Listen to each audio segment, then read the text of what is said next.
Le 10h midi, Sud Radio Média, Valérie Expert, Gilles Gansman. Bonjour à toutes et à tous. Bonjour Gilles. Bonjour Valérie. Demain, l'arrivée de la flamme à Marseille. On sera avec Thomas Soto, Télématin. Et il sera à Marseille et toute la journée, France Télévisions. Il sera à Marseille, il a son train. Oui, il aura son train. Il sera avec nous quelques minutes avant de prendre son train. Donc Thomas Soto pour parler de l'arrivée de la flamme à Marseille, des programmes de France Télévisions demain. Toute la journée est consacrée à cet événement. Et puis nous, dans cette première partie, on va rendre hommage à Bernard Pivot. On devait avoir Guillaume Durand. Vous avez entendu peut-être Jean-Jacques Bourdin l'annoncer. Il a eu un petit contretemps. Mais quoi de mieux pour rendre hommage à Bernard Pivot que de l'entendre? Donc vous nous avez fait un zapping spécial Bernard Pivot. Et puis on aura Gérard Collard, notre libraire préféré, qui nous dira ce qui a changé, en quoi il a changé les livres, la littérature, et en quoi, ça a été quelqu'un de très très important. Ce sera tout à l'heure à 10h15. On va commencer tout de suite avec ce zapping spécial. Sud Radio Média, l'instant zapping. Et oui Valérie, un zapping spécial Bernard Pivot, c'était la moindre des choses parce qu'il a quand même marqué la télévision et a changé également pour la lecture à la télévision. On l'a appris donc hier, sa disparition à l'âge de 89 ans, c'est sa fille, Cécile Pivot, qui a annoncé son décès. Petit rappel de sa carrière, c'était dans le 20h de France 2. Ouvrez les guillemets en 1973, apostrophe en 1974, bouillon de culture en 1991, un peu plus de 30 ans de télévision avec une égale passion. Bonsoir à tous. Eh bien oui, si vous savez le bonheur que j'ai eu pendant des années, mais depuis que j'ai 20 ans à peu près, à lire des livres, à parler avec les auteurs. Donc, la plus élémentaire de gratitude, c'est de transmettre ce plaisir. Bernard Pivot, l'intuitif. Très vite, il convie de jeunes écrivains prometteurs, comme Jean-Marie Leclésio ou Patrick Modiano. Ces deux-là deviendront bientôt des prix Nobel. Bien entendu, les académiciens avaient table ouverte chez Pivot. Éric Orsena et sa gourmandise pour la langue française. C'est une tradition en France que les responsables aiment le français. D'amour, de gourmandise, de passion, Ou encore le fantasque Jean d'Ormesson avec qui Pivot ne cachait pas sa complicité. Oh, le faucheton n'a pas...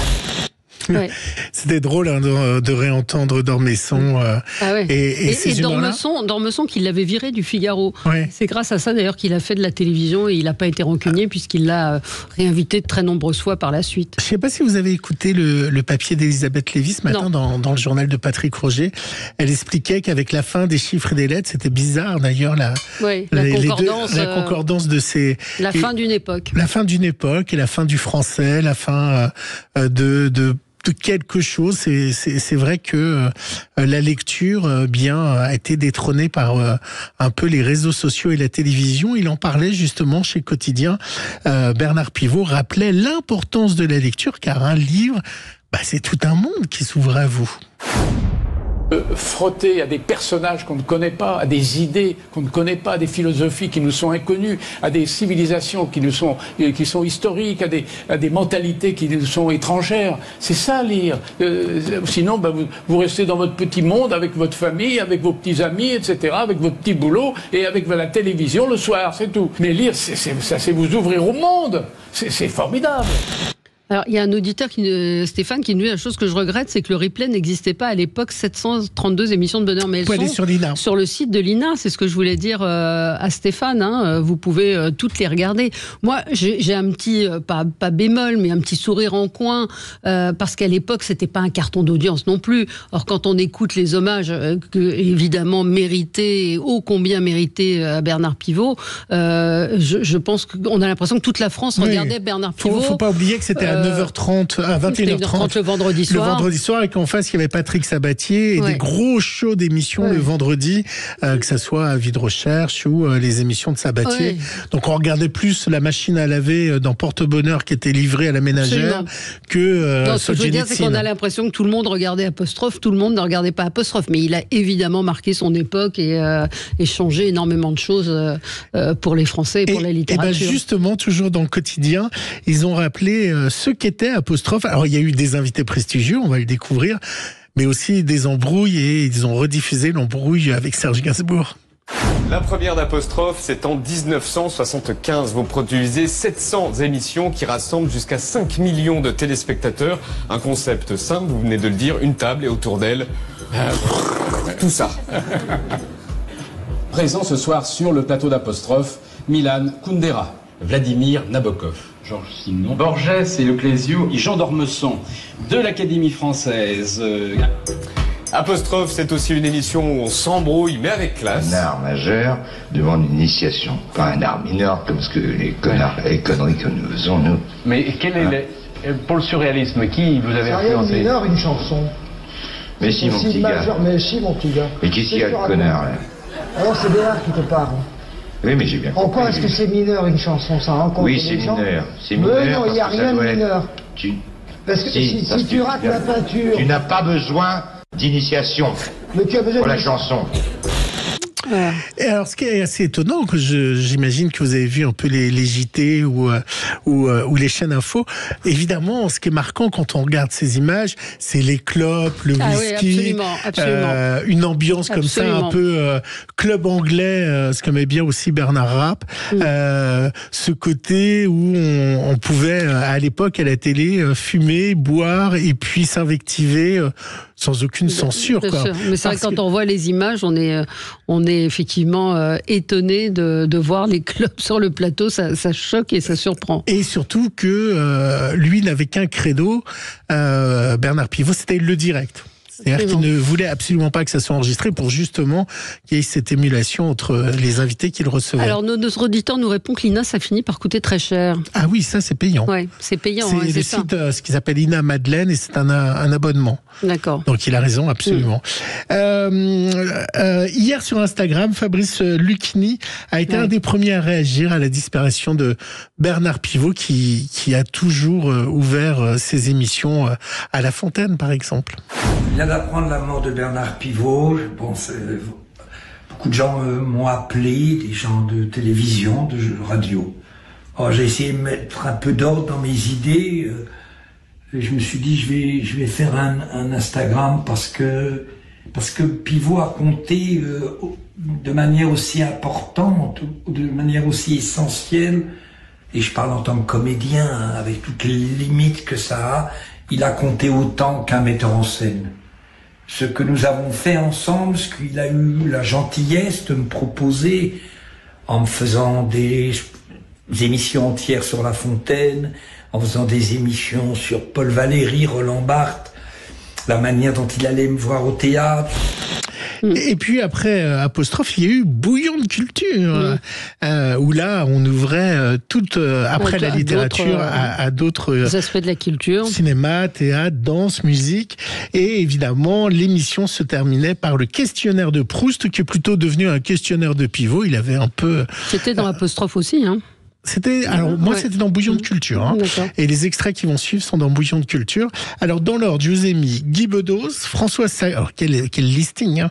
Guy Bedos, François Sagan, Bertrand Tavernier, Jean-Louis Trintignant, Micheline Prel, Frédéric Dard, Fanny Ardant, et pour finir Marcello Mastroianni, qui ont répondu à la fameuse question. Si Dieu existe, qu'aimeriez-vous après votre mort l'entendre vous dire? Réveille-toi, c'était pour rire. Mes compliments, vous avez été parfaite. C'était bon, mais on la double. J'aimerais qu'ils disent encore vous. Dites-moi, ma petite Micheline, vous en avez mis du temps à venir. Eh ben, t'en as mis du temps. T'as vu l'heure? Je ne vous attendais plus. C'est pas trop tôt, mettez-vous là. Salut l'artiste, vous restez, vous descendez. Où est l'ascenseur? Et juste avant Marcello Mastroianni, je l'ai oublié dans ma liste, c'était Jean-Luc Godard qui parlait. Et donc, vous pouvez aller voir, là pour le coup c'est gratuit, il y a un petit module, parce que là j'ai dû faire un choix sur les personnalités, mais il y a une compile qui a été faite par l'INA sur cette fameuse question. Sur le qu'est-ce que vous diriez à Dieu X de l'INA. Exactement. Alors comme d'habitude, on finit en chanson. Oui. alors vous savez, alors je sais pas si vous la connaissez cette chanson. Alors Bernard Pivot aussi. Alors nous on a plutôt traité la littérature parce que on va en parler à Gérard Collard. Un fou de sport et un fou de gastronomie, de vin. C'était un. Eh oui, c'était un bon vivant, c'était un Bordelais qui aimait la bonne chair, Beaujolais, qui aimait la bonne chair et le vin. Et évidemment, il s'entendait en larron en foire avec. Comme larron en foire. Comme larron en foire avec. Pierre Perret. Ouais. Et Pierre Perret lui a écrit une chanson. Ils étaient très, très proches. Et il lui a écrit une chanson. Alors, je vais vous la faire découvrir, qui s'appelle Pivot. Écoutez-la. Mais c'est pas avec le loto Dallas que nos cellules se décrassent. Un homme est venu rehausser le niveau. La ménagère qui n'avait lu avant que la recette du cake a pris bouleversé que Chateaubriand n'était pas qu'un steak. Son époux n'ayant lu que des cantates sur les boîtes de camembert se mit soudain à citer Roland Barthes, Nietzsche et la Bruyère. Le vendredi, les Français rentrent chez eux, bâclant leur dîner. Quelques sardines, un yaourt ou des œufs devant la télé, où la nourriture audiovisuelle sera d'abord spirituelle, car un seul homme à ce moment prévaut. Incroyable, hein? Ouais, vous ne le connaissiez pas? Ça me rappelle quelque chose. Je crois que j'avais dû l'entendre à l'époque. Et Stéphane a raison, dit n'oubliez pas la dictée. Effectivement, c'est Bernard Pivot qui a été avec notre invité, qui a été effectivement qui a lancé cette dictée géante et amoureux des mots de la langue je réponds à notre auditeur, comme j'écoute Sud Radio, il y avait un linguiste qui était invité dans la matinale de Patrick Roger. Voilà pourquoi j'ai pas mis ce passage-là, parce que longtemps a été, enfin on en a parlé ce matin beaucoup avec Patrick Roger. Ce ne sont pas les mêmes auditeurs. J'espère que si. Sur la dictée, mais on va pouvoir en parler. En parler avec Gérard Collard, la chanson. Elle est formidable cette chanson. Et je sais qu'effectivement ils étaient très très proches et qu'ils s'aimaient infiniment.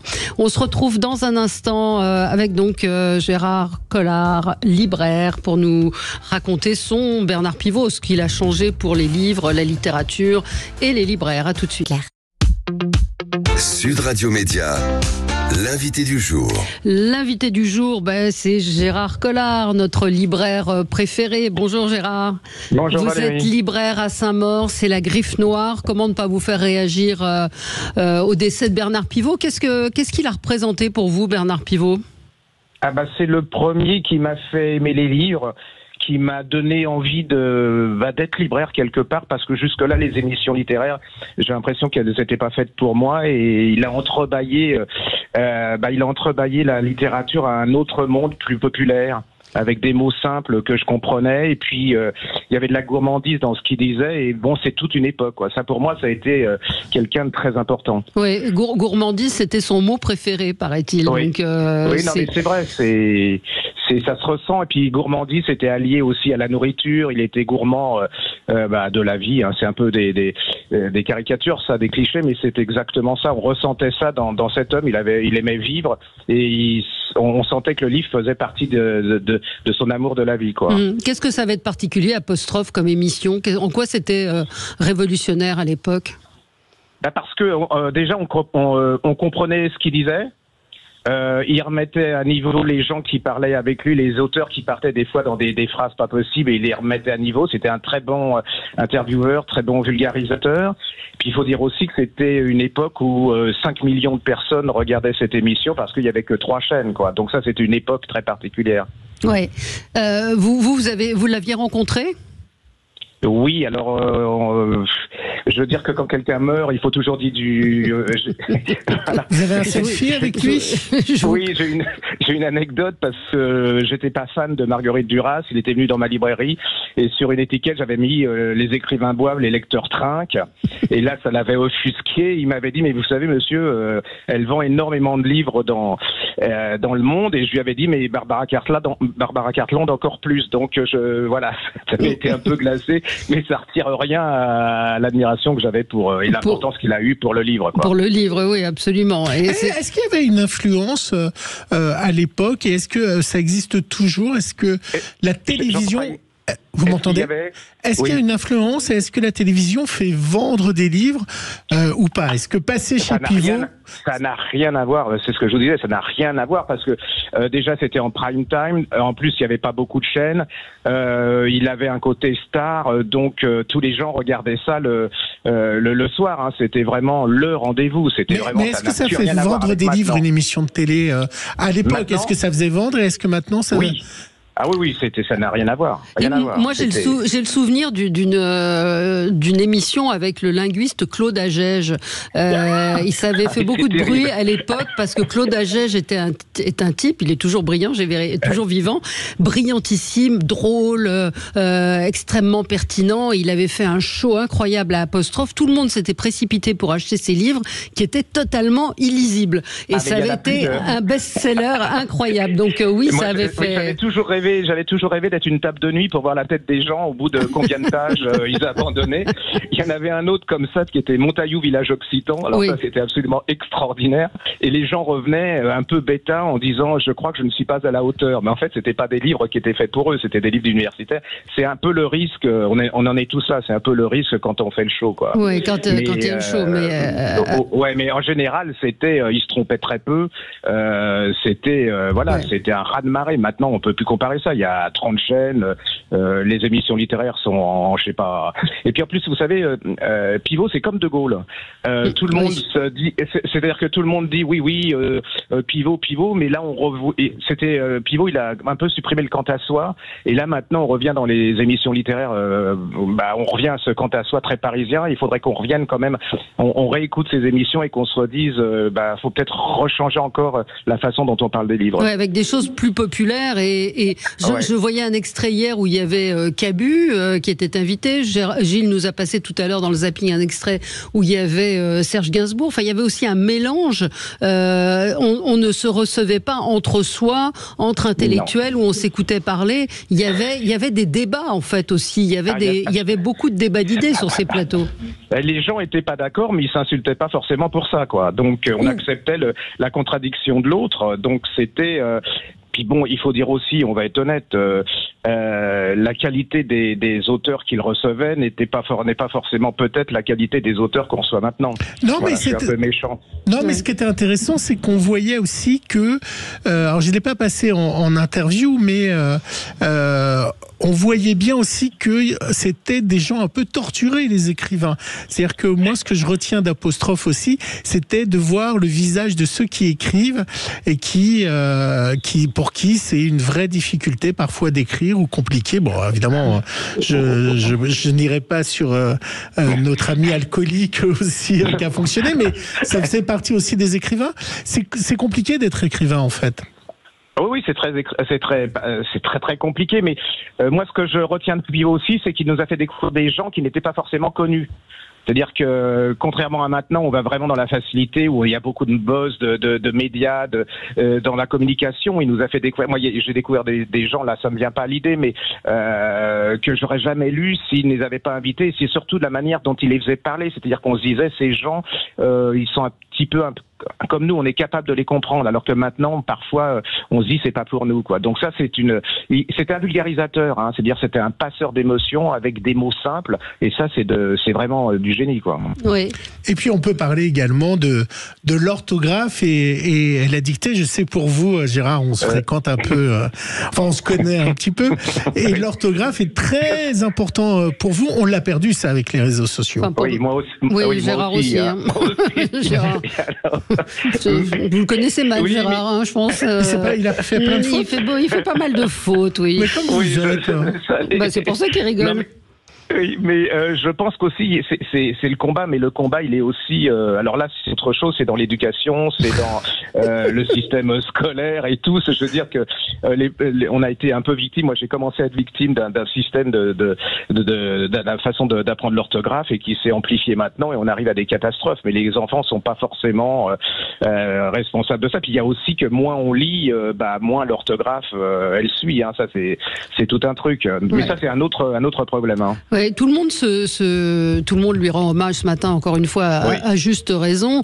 Néanmoins, je ne pense pas que si son émission existait aujourd'hui, il ferait autant d'audience. C'est-à-dire que le livre a quand même perdu beaucoup d'attrait. Oui, mais je suis pas. Enfin, ça a beaucoup d'attrait, mais c'est parce que les médias ont donné de moins en moins de place aux livres, et puis les gens qui en parlent des livres dans les médias souvent sont des gens qui sont. On en revient à ça. On reçoit ce que Pivot n'était pas ça. C'est-à-dire que Pivot, on avait l'impression qu'on pouvait le croiser au café du coin, au resto et tout. Et ceux qui parlent des livres, enfin pas tous, hein, mais souvent on a l'impression que soit ils parlent pour d'autres écrivains qui sortent de l'académie, ou que on va les croiser à la closerie des Lilas, quoi, mais pas chez mon café, dans mon café à côté de chez moi, quoi. Oui, on voit ça. On voit effectivement parfois cet entre-soi qui revient et qui. Aujourd'hui, tout le monde écrit aussi, hein. Oui, ce qui était pas à l'époque, c'est vrai. Johnny Hallyday a écrit, enfin tout le monde écrit. Mais il faut dire qu'on manque de psychanalystes, donc comme les gens peuvent plus trouver de psychanalystes, ils écrivent et ça se vend pas, mais bon, ils ont écrit un livre, donc ils sont contents. Mais un auteur, c'est pas quelqu'un qui a forcément souffert, hein. C'est quelqu'un qui sait écrire, qui a des mots, qui a un talent, c'est quelque chose de très particulier. Alors maintenant, tout le monde écrit, et comme tout le monde, on est dans l'égalité, on doit dire que tout le monde a le même talent, ce qui est complètement faux. Oui, et puis une sorte de moutonisme ou de conformisme. Oui. Quand je dis moutonisme, c'est le comportement moutonnier où tout le monde parle des mêmes livres, se renvoie à l'ascenseur et la littérature y perd un peu. Ouais, je pense, mais bon, à l'époque, faut pas non plus rêver, hein. Il y avait aussi ça d'entre. Faut pas faire dans la nostalgie, parce que il y avait pas mal de neuneux et de daubes, pas possible, hein. Je peux pas donner de nom, mais j'en connais encore. Voilà. Je veux dire, ça c'est une race qui se perpétue assez facilement. À noter ce soir que France 2 change ses programmes à 22h40.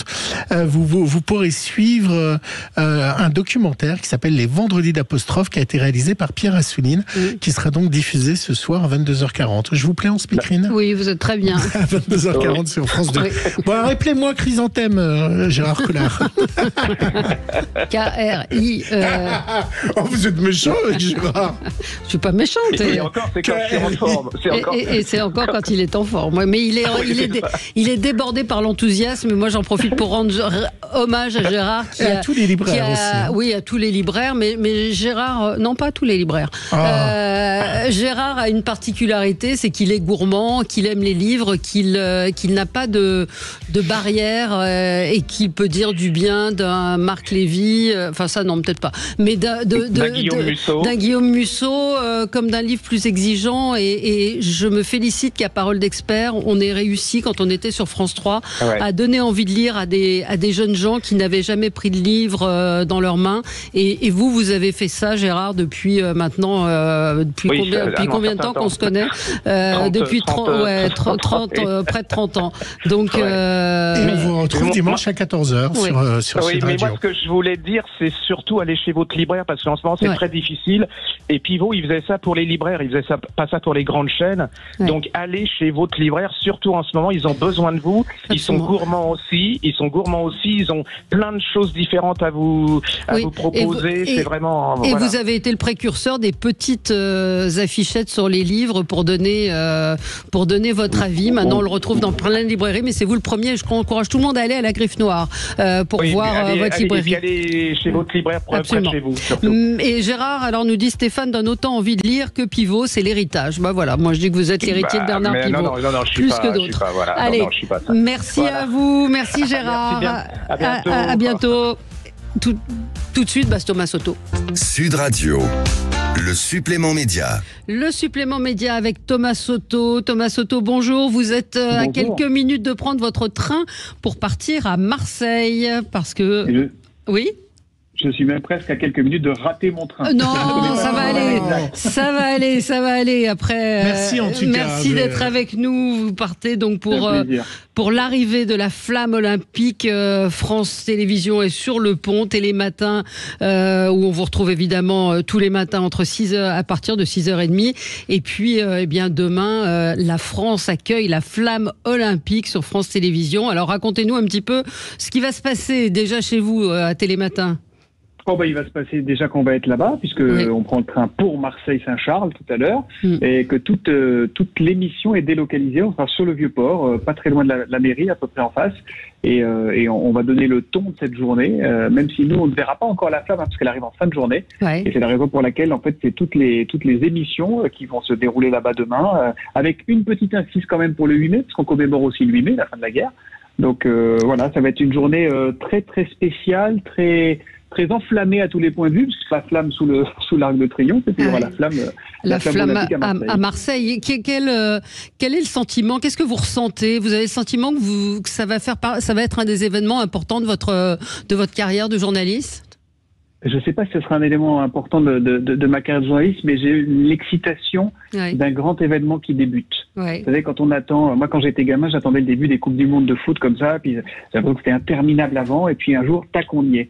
Et demain, on y est dans les JO. On plonge dans les JO et on va pouvoir s'intéresser vraiment au sport, aux aventures humaines, à tout ce qui fait qu'on aime ça, qu'on aime ces moments de partage. Et je pense et j'espère qu'on va laisser un peu de côté toutes les polémiques, même si évidemment on parlera de tous les sujets, y compris des sujets qui fâchent. Vous les trouvez ronchons, les Français? On est ronchons. Mais c'est pas une spécificité française, parce que je me souviens pour les Jeux de Londres en 2012. Tout le monde chez nos amis britanniques a annoncé la catastrophe, c'était nul, on n'était pas prêts, c'était pourri, et ces jeux étaient somptueux. Donc moi je pense que comme on grogne un peu moins quand même que les Anglais à l'époque, nos jeux seront encore meilleurs. Alors Thomas, dans les porteurs de flammes, je vais vous poser une question difficile, je vais vous demander votre chouchou. Il y a Tony Parker, Basile Boli, Didier Drogba, Soprano, Jean-Pierre Papin. Qui vous émeut comme porteur de flammes qui vont porter cette flamme à Marseille? D'abord, moi, ils m'émeuvent tous parce que j'adore le sport. Donc, tout ce qu'ils ont fait, chacun de leurs domaines me touche énormément. Évidemment, l'OM des années 90 et 93, notamment avec Basile Boli, c'est particulier. Mais je vais vous dire, celui qui m'émeut le plus, c'est celui qui, pour l'instant, ne porte pas la flamme. J'ai lu dans le Figaro ce matin une interview de Michel Platini, qui pour moi est une icône absolue. Et il a été le dernier porteur de la flamme pour les JO d'Albertville en 92.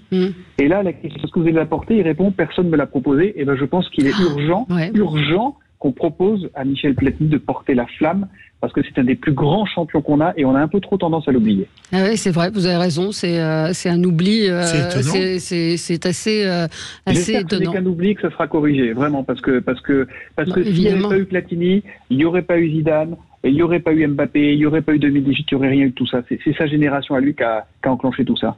Alors, dans quel sport vous allez aller voir quand les JO vont démarrer? Le tennis, j'imagine. Alors, j'ai une petite faiblesse pour le tennis, vous me connaissez.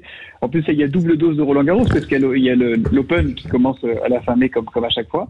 Et puis, il y aura ces JO qui sont de toute façon un climat très particulier. Et c'est vrai que je vais essayer de me glisser dans les travées de Roland-Garros. Après, je crois que le côté génial des Jeux, c'est qu'on va voir des sports et qu'on s'intéresse ou qu'on regarde à la télé des sports auxquels on n'aurait même pas pensé s'intéresser un jour, et qu'on se prend au jeu. Donc je vais être scotché à ma télé, je crois, à peu près 12 heures par jour pour tout regarder, que ce soit de la thé, que ce soit le hand, évidemment. Moi, j'aime beaucoup les sports co parce que j'aime ce qui se passe, l'aventure humaine, en fait. L'idée de l'aventure humaine. Donc votre copine peut aller faire des pyjamas parties, alors, pendant ce temps-là. Sans commentaire. Sans commentaire. Combien de temps vous allez rester à Marseille? Vous y êtes... c'est la journée. C'est la journée, c'est uniquement la journée. Donc on peut rappeler que France Télévisions... Alors, oui. Si vous avez votre maillot de bain? Oui. Je prends tout. Alors ça, c'est un souvenir et un héritage de ma vie de reporter. Où que l'on aille, je prends toujours mon maillot de bain. Ça, c'est la base absolue. Les endroits les plus improbables, les pays qu'on visite pour des sujets d'activité qui sont pas drôles, qui sont difficiles, machin, il faut toujours avoir son maillot de bain. Ça, et vous baignerez dans la Seine? Alors, n'étant pas en responsabilité pour les JO, j'ai l'occasion de répondre très librement que j'attends de voir les séquelles dermatologiques chez nos camarades qui vont le faire et j'envisagerai peut-être la chose pour les Jeux de 2032. D'accord. Et juste une question, vous quand vous prenez votre maillot de bain... Moi, j'aime la Méditerranée, j'aime l'eau chaude. C'était ma question, c'était quand vous prenez votre maillot, est-ce que vous vous baignez partout ou vous avez comme moi une petite température minimum avant de tremper un orteil? Alors, je peux avoir la tentation de la température minimum. Après, j'aime tellement me baigner que le fait de pouvoir faire un petit plouf, ça me revigore. Demain, comment ça va se passer demain matin? Donc, le programme c'est un télématin un peu particulier, j'imagine? Alors, c'est à la fois un télématin particulier et en même temps un télématin très classique puisqu'on descend tous, il y a tous les chroniqueurs, toute l'équipe, donc la grille est la même, les rendez-vous sont les mêmes. Évidemment, on sera beaucoup plus teinté d'olympisme. On aura avec nous Robert Pires qui sera notamment là à 8h15. On va suivre l'arrivée du Belém, on va voir toutes nos équipes parce que c'est toute la puissance de France Télé qui est déployée à Marseille. Il y a Mathieu Boisseau qui fait des sujets dans le 20h incroyables.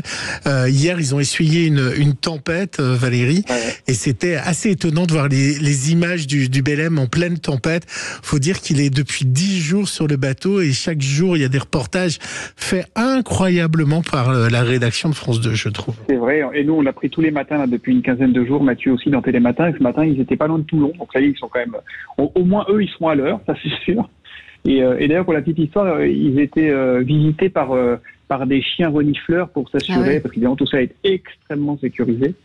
Et voilà, pour voir. Et on a quand même un truc particulier à Marseille ce soir, c'est qu'on va aller voir le match du PSG à Marseille. Et vous êtes PSG ou OM?